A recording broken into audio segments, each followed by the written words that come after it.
Sai Ram children, uh, myself Bhavani Kundekar. Welcome to Standard 6th. Before I start with my subject, I just wanted to ask something so that you can guess which subject I'm going to teach you. So, before I start, I just wanted to ask you, that is, when you talk about all the things happened already in your life, for example, last year we went for the picnic, last year we had a great time, we had a lots of fun in the trips. Last year my birthday was very grandly celebrated. Do you remember last year it was very heavy rain due to we had a very big travel problems and all. You're talking all about past. Exactly. You're talking about history. Yes. Welcome to standard 6 again, children. Let us move what is let us move further by learning detail what is the meaning of history. What is the meaning of history? History is a coherent account of the significant past events in the progress of human culture. It's all about the progress. Children, basically, you generation having a mentality or thinking, we can call it as history is something it's already happened. So why to learn?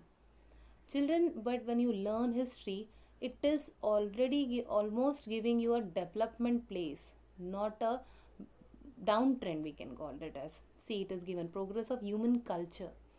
It has never make us, go back, set back or something. It has almost given us one step ahead, instead of making us been still in one place. We started thinking a lot apart from what we have got.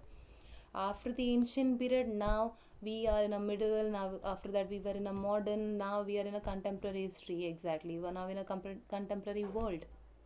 So children, history is not going to make you stay set back. Never. You will think, but according to that process you will improve yourself. Yes, that people have done like this, so we can better think about much better than that people. Exactly. So that's why the definition itself is saying it has lead to this event progress of the human culture. It has never made us back. Okay. So before I move to the further, I just wanted to tell you, in 6th standard you're going to study the first part of history. Now what is the meaning of first part of history? Because history is divided into three parts: ancient, medieval, and modern. And in your 6th standard, you're going to learn about only ancient period. I'll not like elaborate about medieval or modern much, but as a part, I'll just tell you why it has been divided, just to your explanation and just for your understanding. History is divided into three parts. What all things? Ancient period, when people exactly started getting settled down near the river banks. And what about medieval? In the medieval period, at that after getting settled down, we were known as golden bird. Yes, we progressed a lot. So many invaders, many foreign people have come. They wanted to loot India. So that is the medieval period. And after that, we had a very great, tough time with our which our great leaders have faced. That is modern period with Britishers. Why modern period? Because they've started with some of the modern technologies at that time. So that's why we studied as modern period. Okay, let us not go much detail, but in 6th standard you will be learning about ancient period, where the human beings started getting settled down near the river banks, and then they started with the agriculture. Before I move further, children, I just wanted to ask you one thing, whether your sixth, do you remember the 5th standard? What all things you have learned in 5th standard? Can you tell me? Any idea or any guesses you can tell me? Or anything you want me to share? Okay, sure. Children, when you learn about fifth, when you have remember about the 5th standard, you must be come across the food hunters, food gatherers.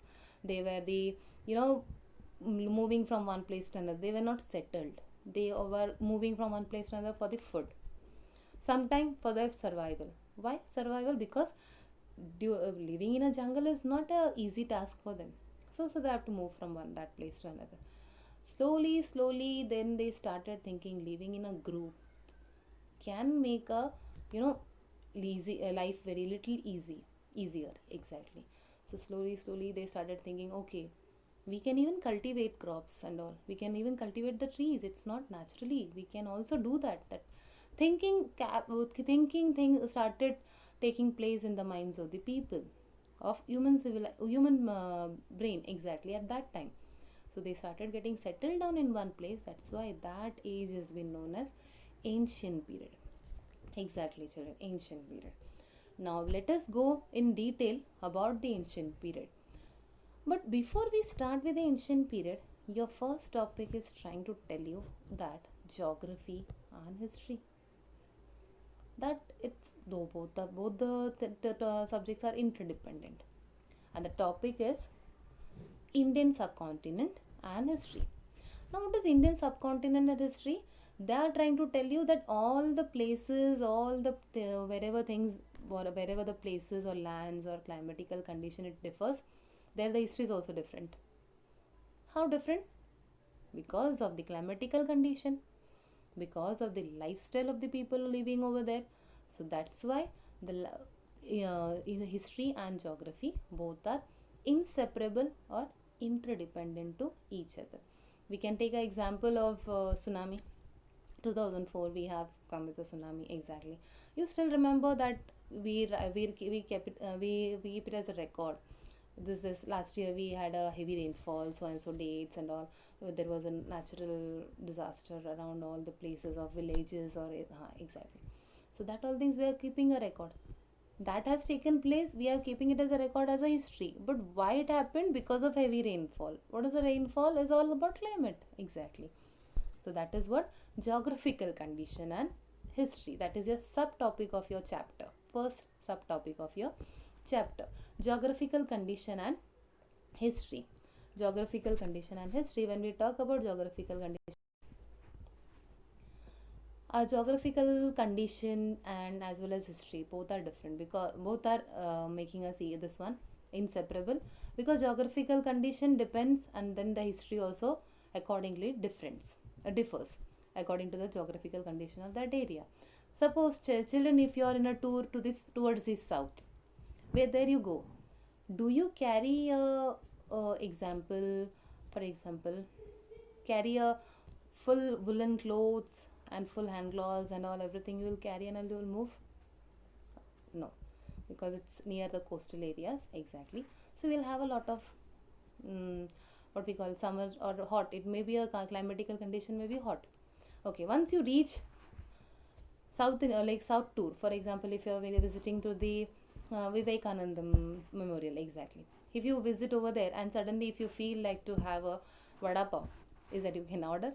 No, not at all, because both the things are different. Because when you go to the place that different things are different. When we talk about the difference between the geographical condition and history, even the lifestyle is also differs.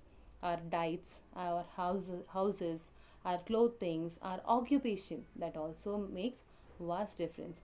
When you come to Mumbai, we can have vada pav, but when you go to south tour, you have to have idlis and dosas exactly. And when you go to Bengals, you have to have a fishes.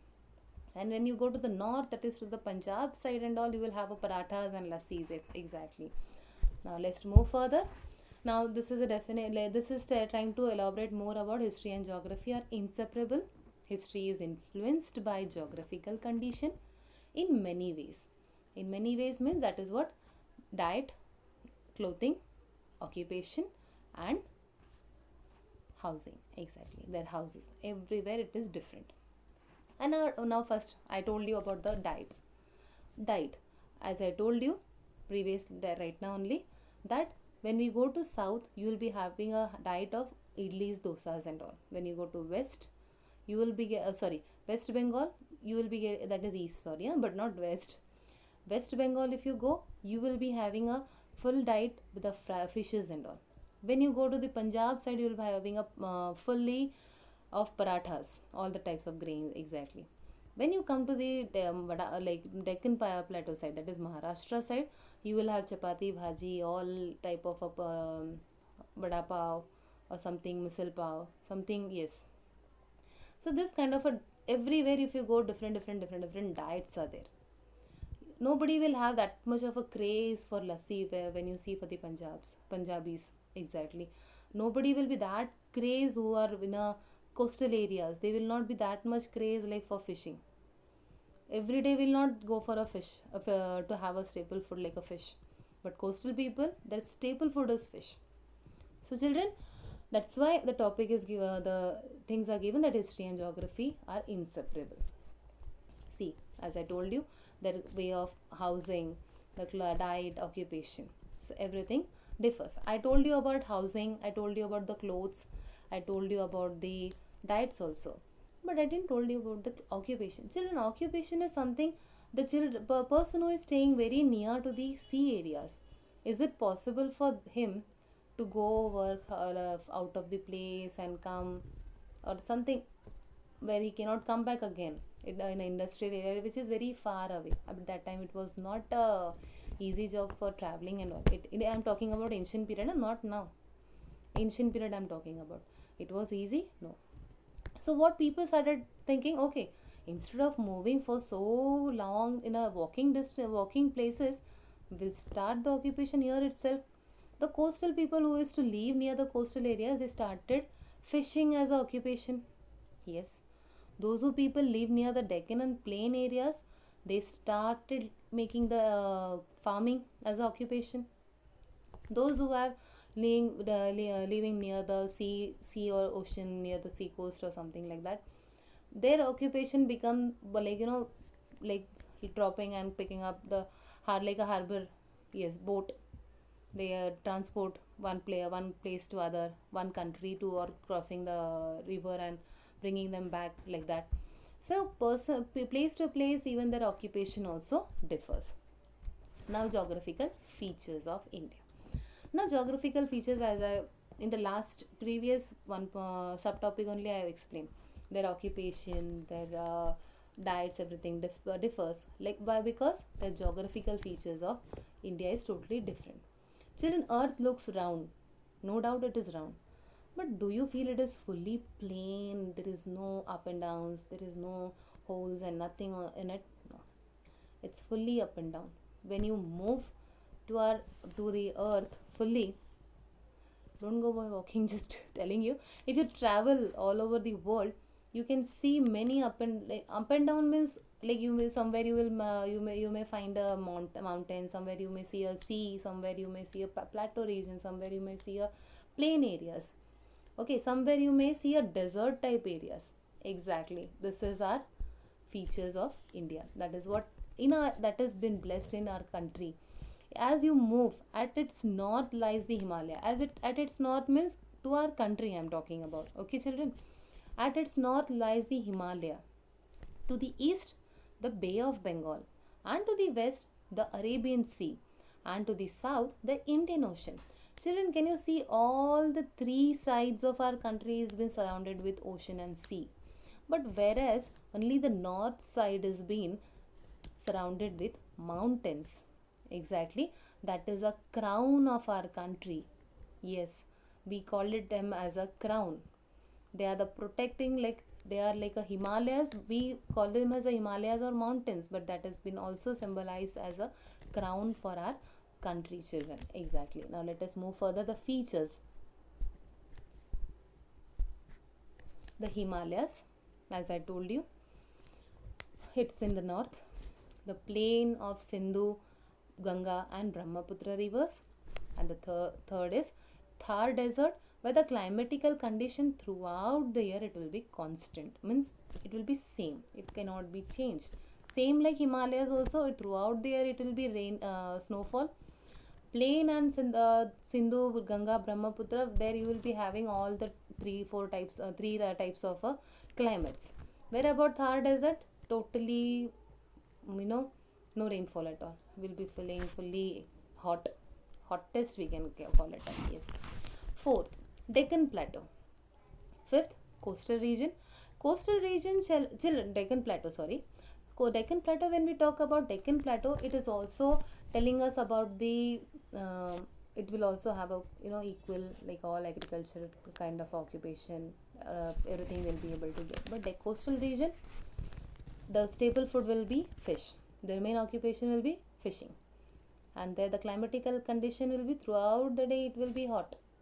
But when you come in the evening time, it will be very cool. Yes, as per the temperature of the sea water. Exactly.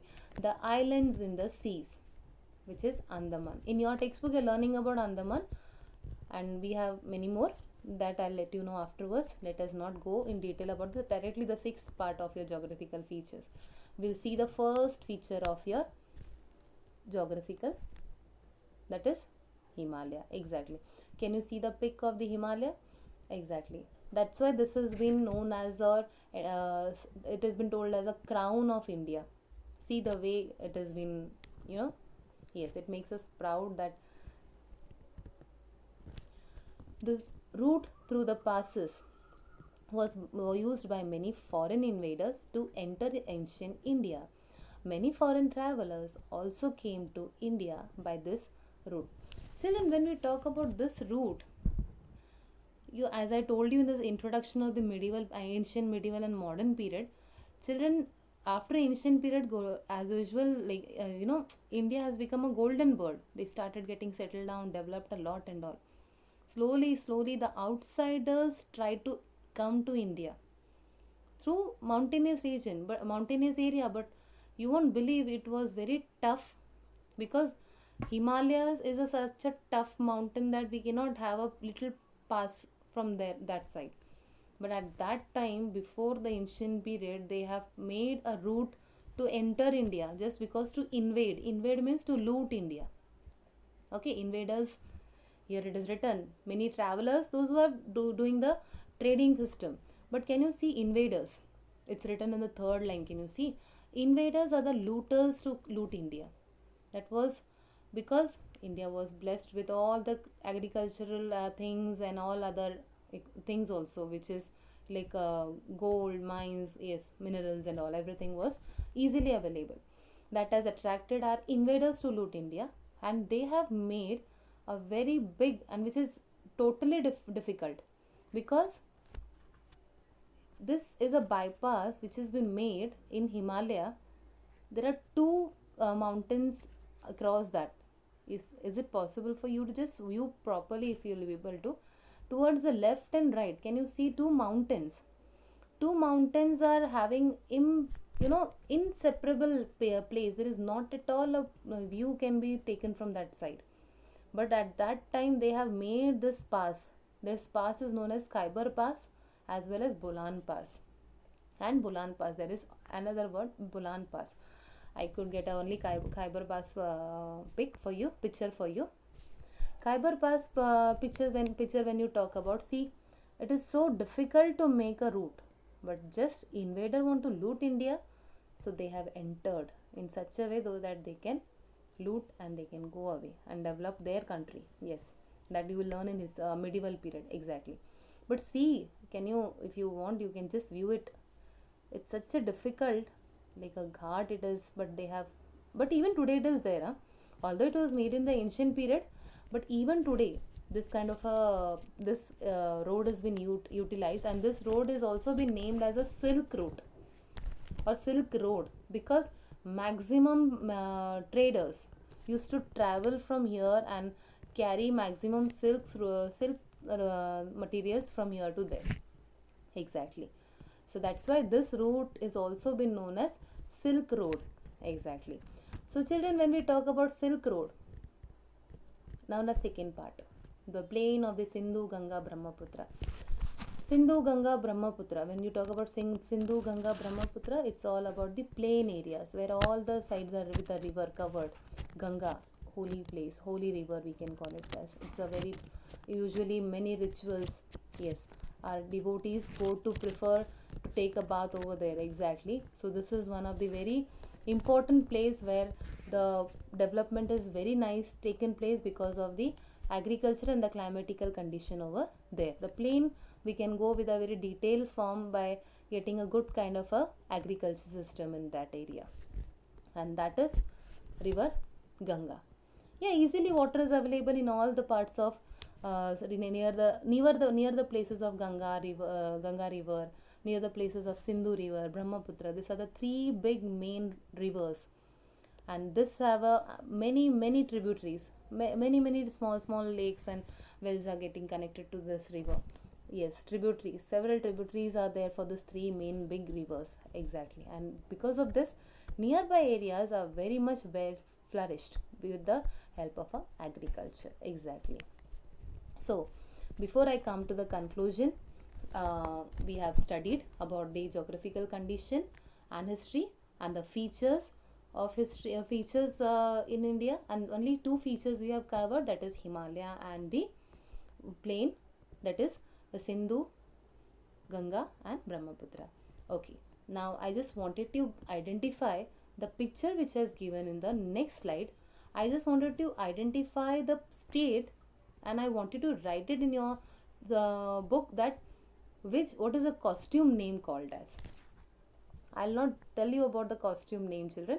I'll just tell you about the language as well as the state. Okay, can you guess which state they belong to and which language they speak? Okay, let us add. What is their diet food? Yes, they are from Kerala. Their language is Malayalam, and their diet is, yes, uttappa and all. Yes, idli. Exactly. Next, which is this? Which state they belong to? Yes, they are from Rajasthan, and their language is Rajasthani. And this is Punjab, and their language is Punjabi. Exactly. Balle balle. Okay. Thank you, children. Have a nice day.